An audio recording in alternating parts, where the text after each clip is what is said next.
The journey of a high-quality engineer's plier, designed for cutting and gripping wire, begins with its core components: raw iron ore and scrap steel. Workers carefully load the metal into a high-temperature industrial furnace, the first step in its transformation. Inside, the metal becomes molten steel, glowing a brilliant orange and ready for shaping. The molten steel is poured into molds, creating the initial rough shape of the pliers. Next, the forging process begins. A heavy hydraulic press powerfully shapes the plier's body. In slow motion, we see the raw metal being hammered and sculpted with precision. Industrial cutting machines then trim away any excess metal, refining the shape. Precision machining is crucial.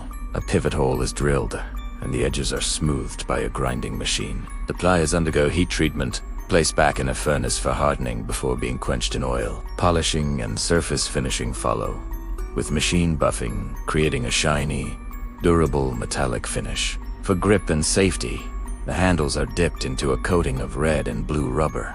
In final assemblies, the two halves are joined with a sturdy metal rivet. Each plier is tested, ensuring it can grip and cut metal wire effectively. The result, a finished, professional-grade engineer's plier, ready for any task. A detailed close-up of the final manufactured plier, showcasing its craftsmanship and durability.